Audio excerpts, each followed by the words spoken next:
What if I told you that communism and monarchy, two systems that seem like complete opposites, are actually just two sides of the same coin? It sounds crazy, right? One is about a king, the other about the people. But if you look closer, their entire existence boils down to one single, fundamental act: taking things by force. The only real difference is when they do it. Let's break it down. Where does massive wealth, the kind that lasts for centuries, really come from? It doesn't just magically appear.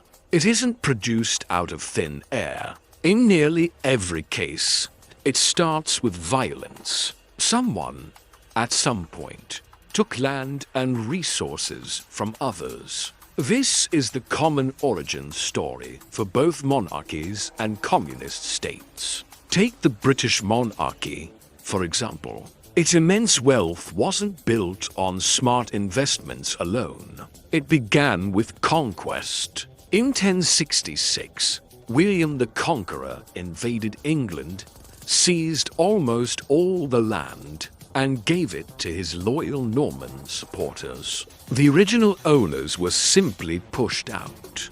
A few centuries later, King Henry VIII did something similar.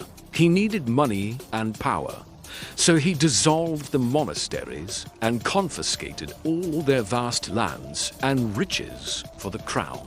The Duchy of Lancaster, a private estate of the British monarch, has been accumulating land and generating income for the crown for over 700 years, consolidating capital that originated from these historical seizures. This initial act of taking is the seed from which all future wealth grows. Without that first violent confiscation, there would be no capital to invest, no land to generate rent, and no legacy to pass down through generations. The income the monarchy enjoys today is the return on an investment made with stolen capital. Hundreds of years ago, it's a fortune built on a historical act of force, now laundered by time and law. Now, let's look at communism. It operates on the exact same principle, but with one crucial difference. The theft happens now, in the present. Instead of relying on a historical event, communism makes confiscation an ongoing process. Think about the Soviet Union in the early 1930s. Under Stalin's policy of collectivization, the state forcibly took land, grain, and livestock from millions of peasants. Those who resisted were exiled or worse. This wasn't a wartime event. It was a continuous, brutal expropriation in the name of ideology. Similarly, after the Communist Revolution in China in 1949, private industries and businesses were systematically confiscated by the state. The government took what belonged to individuals and declared it property of the people. So, you see the pattern. Monarchy's wealth comes from a violent confiscation that happened in the distant past. It's now protected by inheritance laws and tradition. Communism's power comes from violent confiscation, happening right now or in the very recent past, justified by a promise of a better future. The monarchy doesn't need to conquer and seize land today, because the job was already done for them centuries ago. They are simply living off the proceeds. A communist state, on the other hand, must continually take from its citizens to sustain its power and control. Let's compare them directly. Communism forcibly takes the property of individuals, the farmer's land, the factory owner's business. Monarchy, historically, took the property of entire communities and pre-existing elites. The Soviet state expropriated the Russian nobility and the middle class after 1917. The British Crown after the Norman conquest, took land from the Anglo-Saxon lords. The method is the same, only the victims change. Communism confiscates land, factories, and goods under the banner of equality. Monarchy did it under the pretext of divine right and the right of conquest. Think of the communist collectivization programs in Eastern Europe after World War II versus Henry VIII seizing church lands to fund his state. Both are massive transfers of wealth, justified by different narratives, but executed with the same underlying force. Communism expropriated living people in the name of a future utopia. Monarchy expropriated living people in the name of an order imposed by the sword. Whether it is Ukrainian peasants being deported during collectivization, or French rebels having their estates seized by King Louis XIV, the result for the person losing their property is identical. Both systems aim to concentrate resources. Communism creates the state as the sole, ultimate owner of everything. Monarchy establishes the crown as the supreme owner of the land.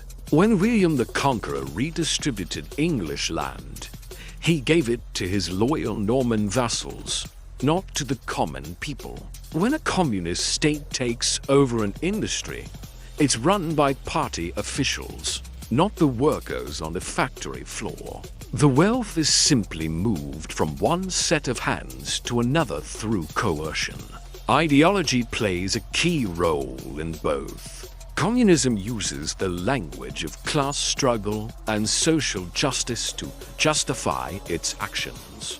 Monarchy historically used religion, tradition, and military glory. It doesn't matter if the justification is a future workers' paradise or God's will. The mechanism is identical. It's a story told to legitimize the taking of property. The core function is also the same: control. Communism destroys the concept of private property to centralize all economic and social power. Monarchy, in its formative years, destroyed the old forms of property ownership to concentrate it in the hands of the king and a small, loyal elite. One system says it all belongs to the people, but really means it all belongs to the party.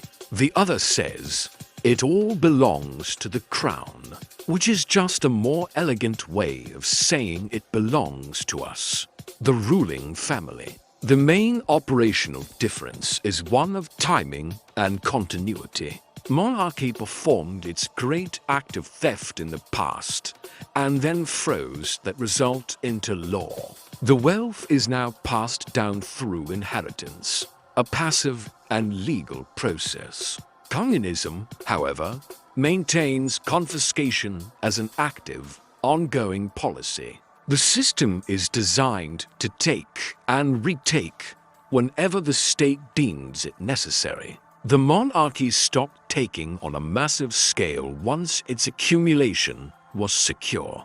Communist regimes never stop because their entire economic model depends on it. So, when you look at their finances, it becomes crystal clear. A monarchy generates income from assets that were taken by force centuries ago. A communist state generates its revenue from assets it took by force recently. One lives off a passive return on ancient capital. The other lives off active, continuous expropriation. Communism couldn't survive without its ability to keep taking. Monarchy couldn't have existed without that initial, foundational act of taking. Neither system truly creates wealth. They simply move it around through coercion. Wealth is created by individuals through work, innovation, and exchange. Both communism and monarchy are systems designed to intercept that process and divert the results to the ruling power. In the end, the moral distinction we often draw between them becomes blurry. One system justifies its past violence through present-day law and order. The other justifies its present violence through a promise of a better future. One might say, we keep what we took long ago to ensure stability. The other says, we take from you now for the future good of everyone. But strip away the rhetoric, and you're left with the same raw act. So, the next time you think about these two vastly different political systems, remember their shared, dark secret. The difference between communism and monarchy is not about principle or morality. It's simply chronological. One still has its hands in your pockets today. The other is just living comfortably on what it took from your ancestors yesterday. One is the crown, living off a past confiscation. The other is the party, which must confiscate in the present to survive.